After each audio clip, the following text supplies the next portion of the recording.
Hai teman-teman, selamat datang di Digital Archive Podcast. Masih bersama saya, Azra, sebagai host di episode podcast kali ini. Tentunya di episode kali ini saya tidak sendirian. Sudah bersama saya, Ibu Farah Farida, selaku Arsiparis Ahli Madya, LMITD IPB University. Halo Ibu. Halo Mbak Azra, halo kawan arsip. Halo teman-teman semuanya. Oke, di episode kali ini kita akan membahas lebih dalam terkait Arsiparis di era digital Ibu. Ya, mungkin boleh diceritakan terlebih dulu nih Bu, gimana sih prosesnya sampai akhirnya Ibu bisa menggeluti bidang profesi ini gitu sebagai Arsiparis. Oke, terima kasih Mbak Azra pertanyaannya. Jadi berdasarkan keputusan Menristek Dikti tahun 2018, saya diangkat menjadi Arsiparis Ahli Madya per 1 Agustus 2018. Itu sudah hampir 7 tahun saya menjadi Arsiparis. Nah, awalnya saya itu sebenarnya coba-coba mendaftar jadi Arsiparis, tapi setelah saya menjadi Arsiparis, saya ternyata mencintai profesi itu. Baik. Nah, kalau misalnya bagaimana prosesnya, itu tidak mudah ya. Waktu itu di tahun 2015, saya mendapatkan informasi untuk diklat pengangkatan Arsiparis tingkat ahli. Saya daftar dan dinyatakan lolos menjadi salah satu peserta dari 30 peserta dari 30 instansi. Masya Allah. Jadi setiap instansi itu hanya diwakili oleh satu orang. Oke. Saya 3 bulan mengikuti diklat dengan waktu 3 minggu belajar teori dan praktek kearsipan. Selebihnya itu adalah magang di instansi masing-masing. Saya lulus diklat, belum juga jadi Arsiparis. Masih ada perjalanan lagi nih. Iya, kemudian di 2017 saya juga mendapatkan informasi lagi dari Arsip Nasional Republik Indonesia bahwa ada kesempatan bagi PNS untuk ikut daftar menjadi Arsiparis melalui jalur in-passing. Nah, saya mengirimkan portofolio itu dan akhirnya lolos, dipanggil oleh Andri untuk ikut uji kom. Setelah itu saya lulus dan mulai menjadi Arsiparis di tahun 2018. Begitu ceritanya Mbak Azra. Iya Ibu, berarti awalnya dari in-passing ya Ibu, bukan linear dari kearsipan. Oke, dengan periode dari tahun 2018 nih Bu, berarti udah kurang lebih 7 tahun tadi. Kira-kira pekerjaan yang dilakukan sehari-hari atau daily basisnya tuh seperti apa Ibu? Mungkin boleh diberikan gambaran nih kepada teman-teman semuanya. Oke, baik. Jadi gini Mbak Azra, Arsiparis itu adalah seseorang yang memiliki kompetensi di bidang kearsipan yang diperoleh baik melalui pendidikan formal seperti Mbak Azra maupun melalui diklat kearsipan seperti saya. Dan nah itu masih ada tuh, dan memiliki fungsi tugas dan tanggung jawab melakukan kegiatan kearsipan. Nah, berbicara daily basis, nah itu kegiatan kearsipannya apa aja ya? Yaitu yang pertama pengelolaan arsip dinamis, kemudian pengelolaan arsip statis, pengolahan dan penyajian arsip menjadi informasi, dan pembinaan kearsipan. Kalau daily basis Arsiparis yang ditempatkan di unit pengolah atau unit kerja, itu adalah melakukan pengelolaan arsip dinamis, antara lain meliputi menerima, membuat arsip dinas, registrasi arsip, pemberkasan, alih media, kemudian membuat daftar arsip inaktif yang dipindahkan, menata arsip inaktif, maupun memberikan layanan untuk arsip dinamis, baik secara langsung maupun online melalui platform kearsipan berbasis web itu. Nah, kalau untuk daily basis Arsiparis yang ditugaskan di lembaga kearsipan seperti saya, nah itu antara lain meliputi pengelolaan arsip statis dan pembinaan kearsipan, seperti melakukan koordinasi dalam pelaksanaan akuisisi arsip dari unit kerja, terutama dari unit kerja yang memiliki potensi menciptakan arsip statis. Kemudian setelah akuisisi kan itu harus diolah. Nah, diolah berdasarkan 2 ajas, provenance asal usul, maupun satu lagi apa ya Mbak Azra? Original order. Nah, ya itu. Ya. Nah, setelah itu juga melakukan pembinaan kearsipan kepada unit-unit seperti BIMTEK, kemudian bimbingan konsultasi atau BIMPOS, maupun pendampingan kearsipan kepada unit kerja di lingkungan IPB. Gitu. Ada juga satu lagi tugasnya. Apa tuh, Bu? Melakukan layanan kearsipan. Oh, iya. Layanan untuk publik yang mau gitu ya, Bu, iya, mengakses arsipnya. Baik secara langsung maupun melalui platform kearsipan. Oh, jadi bisa offline ataupun online. Iya, gitu. Kira-kira seperti itu sih kalau daily basis kearsipan sih. Berarti sebetulnya kalau yang dari saya tangkap nih ya, Bu, ada sebetulnya pekerjaan seperti itu ada 3 utamanya. Pengelolaan, kemudian pembinaan, dan apa Ibu yang satu lagi tadi selain pengelolaan dan pembinaan? Penyajian informasi. Iya, penyajian informasi. Tapi juga itu tergantung kepada tempat kita ditempatkan, betul Ibu. Misal di LKPT berarti lebih ke pengelolaan arsip statis. Iya, gitu betul. Ya. Oke, paham. Nah, untuk proses pengelolaannya nih Bu, kan arsip itu ada banyak ya Bu, dan juga ada beragam macam jenis. Kira-kira gimana sih biar arsip yang diolah dari sekian banyak itu tetap bisa relevan kalau kita cari di masa depan gitu Bu? Yang saya tangkap dari pertanyaan Mbak Ajra itu bagaimana pemeliharaan arsip itu agar lestari dan dapat digunakan untuk generasi mendatang, untuk berbagai macam keperluan, antara lain penelitian gitu ya. Betul. Iya. Kalau pemeliharaan itu kalau nggak salah ya kurang lebih nih ya, adalah kegiatan kearsipan untuk menjaga keutuhan, keamanan, dan keselamatan arsip baik fisik maupun informasinya. Nah, sekarang pertanyaannya, bagaimana caranya menjaga fisik dan informasi arsip tersebut? Iya, betul. Nah, kalau kami sih mengacunya tetap ke peraturan ANRI tentang pemeliharaan arsip dinamis dan juga pemeliharaan arsip statis. Intinya sih sejak arsip itu diciptakan hingga disusutkan itu kita harus lakukan dari awal, yaitu pemberkasan. Pemberkasan itu adalah awal dari pengelolaan arsip. Nah, kalau tidak diberkaskan, itu arsip akan bertumpuk menjadi arsip kacau, menjadi akumulasi kan gitu. Betul. Nah, kalau pemberkasannya sudah benar, terus kemudian disimpan di folder-folder dalam filing kabinet, nanti menyusutkannya akan menjadi lebih mudah. Untuk pemeliharaan inaktif, itu kan aktif ya. Nanti kan kemudian kan arsip itu kan bergeser kan menjadi inaktif dan akhirnya statis. Setelah diverifikasi itu untuk yang inaktif maupun statis dibungkus Mbak Ajra. Pakai itu namanya apa ya? Kertas Samson ya? Iya, kertas Samson, betul. Kemudian diikat pakai tali rami. Itu untuk apa? Ya agar lebih awet sih, terpelihara. Inaktif sama statis hampir sama, ditatanya, masukkan ke dalam box yang sudah dibungkus itu, diberikan label berkas dulu pada bungkusnya. Kemudian boxnya diberikan label. Kalau yang statis disimpannya di roll opaque. Nah, kalau yang inaktif di rak. Dan tidak lupa juga agar tetap terpelihara secara berkala, arsip itu harus dicek. Apakah ada yang rusak kondisinya? Jadi dilakukan preservasi baik preventif maupun kuratif. Kalau preventif itu dalam keseharian itu kan harus menjaga kebersihan ruangan, menjaga suhu dan kelembaban. Kalau misalnya kuratif, kalau misalnya ternyata kondisi arsipnya ada yang rusak, nah itu yang harus dipikirkan, apakah harus dilakukan enkapsulasi ya, benar kan? Iya, betul. Kemudian satu lagi itu apa, kalau yang rusak banget tuh ditempel di kertas tisu Jepang tuh, menyambung arsip supaya aman dan jika ada yang membutuhkan masih bisa terbaca. Kira-kira seperti itu Mbak Ajra. Oke, Bu, berarti sebetulnya untuk menjaga arsip tetap relevan baik fisik ataupun informasinya itu tuh dimulainya dari awal terciptanya arsip sampai dengan ia disimpan sebagai arsip statis begitu ya Bu.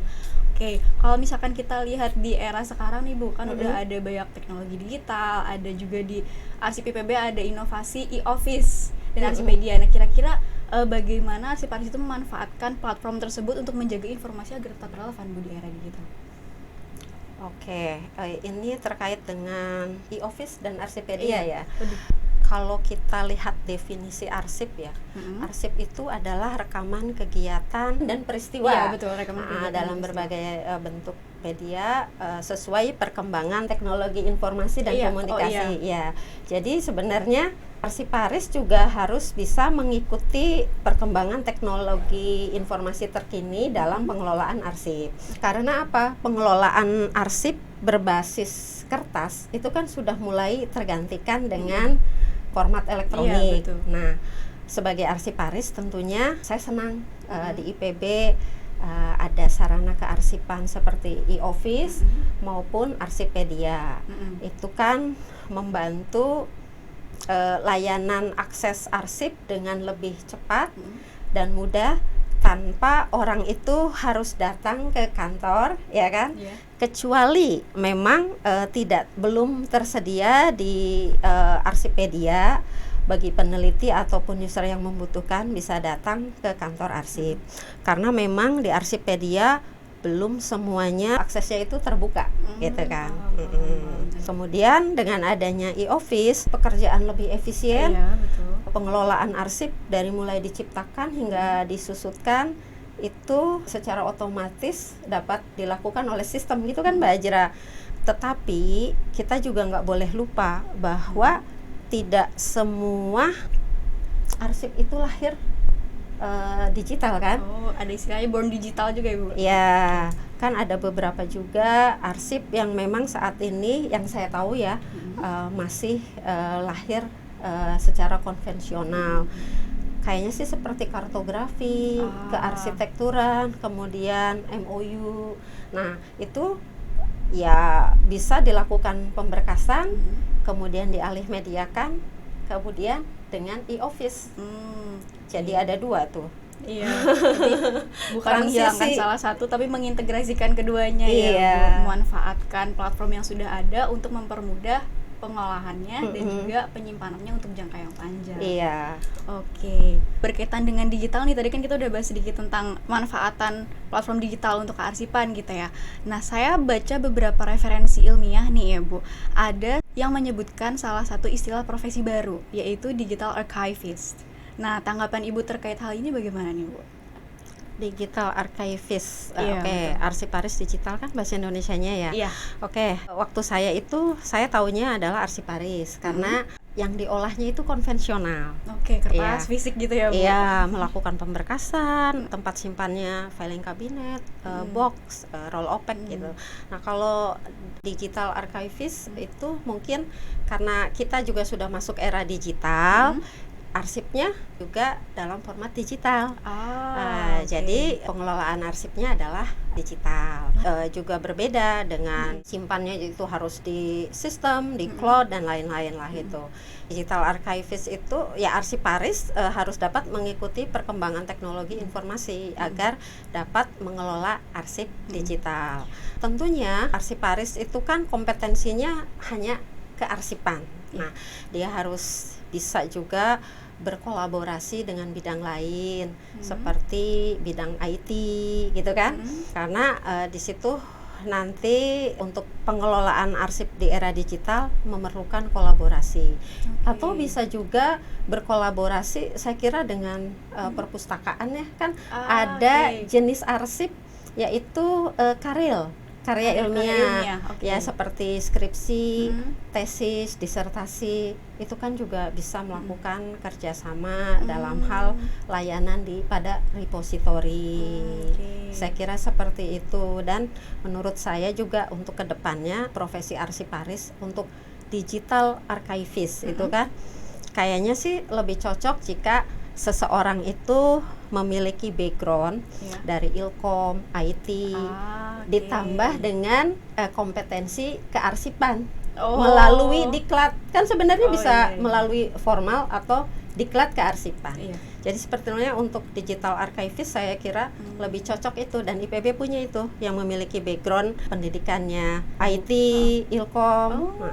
Itu sih saya kira bisa kolaborasi ya Bu ya, menghasilkan misalkan nanti informasi atau data yang lebih akurat lagi buat misalnya tadi Ibu sebutkan apabila peneliti ataupun researcher dan lain sebagainya itu lebih tepat informasi yang dibutuhkan gitu ya. Iya, betul. Masih berkaitan dengan arsip digital nih Bu, dalam pandangan Ibu sebagai arsiparis, kita melihat transformasi digital yang sekarang terjadi, ini kan sudah berkembang pesat ya Bu ya, ada kehadiran teknologi yang membantu proses pekerjaan kearsipan dan lain sebagainya.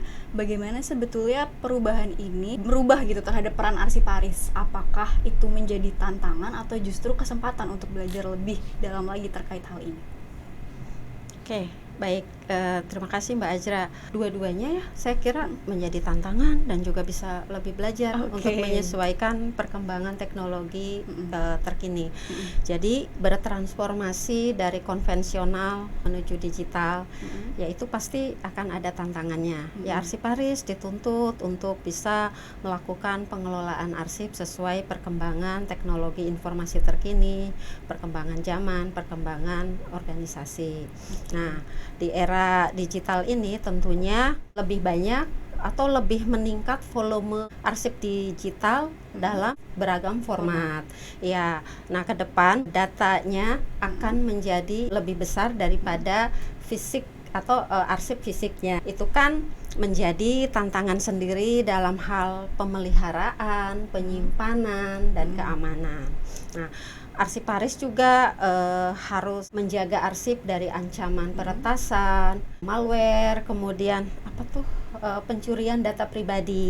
Selain itu juga ya banyak yang harus arsiparis menyesuaikan diri, termasuk tanggap terhadap perubahan regulasi yang baru seperti Undang-Undang Perlindungan Data Pribadi. Nah, jadi juga harus menyesuaikan diri dan juga berkolaborasi tentunya dengan bidang hukum, IT gitu kan, supaya arsiparis juga bisa memastikan bahwa arsip yang diakses oleh yang berwenang itu aman, kredibel gitu ya. Iya, betul. Dan informasinya juga udah pasti terjamin gitu, tidak digunakan untuk duplikasi ataupun lain sebagainya gitu ya, Bu. Iya. Dan konvensionalnya juga sebetulnya menghadapi tantangan sendiri untuk transformasi digital itu, terutama adanya akumulasi penumpukan arsip kacau, arsip yang tidak beraturan di masa lalu, yang itu menjadi PR juga buat arsiparis untuk melakukan rekonstruksi, ya kan, mengolah dan menyajikannya menjadi informasi. Nah, sebetulnya sadar tertib arsip sudah mulai itu di unit kerja di lingkungan IPB dengan banyaknya permintaan untuk pendampingan melakukan rekonstruksi arsip. Tapi masalahnya ini tantangan juga nih, SDM arsiparis atau pengelola arsip atau SDM yang memiliki kompetensi kearsipan itu jumlahnya sedikit dibandingkan dengan unit kerja yang menyampaikan surat untuk pendampingan rekonstruksi arsip. Dan setiap tahun arsiparis itu semakin berkurang karena pensiun. Nah, itu tantangan juga. Betul. Ya, dan untuk di era ini itu diperlukan SDM atau arsiparis yang memiliki literasi digital yang kuat, ya kan? Jadi dari SDM juga terus meningkatkan kemampuan belajarnya, menyesuaikan diri dengan kemajuan teknologi informasi ya. Dari sekian banyak informasi yang kita gali dari Ibu setelah dari 2018 sebagai arsiparis ahli media ini, mungkin ada insight atau saran Ibu yang bisa di-share ke kawan Digita semua, kalau misalkan ada dari mereka nih Bu yang tertarik untuk terjun ke dunia arsiparis di bidang kearsipan ini. Baik, makasih Mbak Ajra. Jadi kalau menurut saya ya Mbak Ajra, arsiparis itu adalah salah satu pekerjaan yang mulia. Ya, karena itu seorang arsiparis harus memiliki komitmen. Insya Allah dengan komitmen dapat berkontribusi memajukan kearsipan untuk lebih baik, lebih maju sesuai perkembangan zaman. Menjadi yang terbaik itu sulit.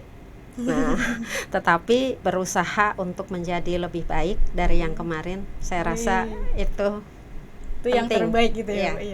Masya Allah, ternyata arsiparis ini dalam pandangan Ibu setelah mendalami profesi ini dari sekian lama merupakan pekerjaan yang mulia. Dan alhamdulillahnya mungkin ini bisa membantu Ibu menjadi lebih baik juga ya Bu ya. Amin. Ya, amin. Dan harapannya juga mungkin buat teman-teman kawan Digita yang tertarik terjun ke dunia kearsipan, menjadi arsiparis, bisa melihat bahwa pekerjaan ini juga merupakan satu pekerjaan yang mulia, bisa mengembangkan diri kita untuk jauh lebih lagi.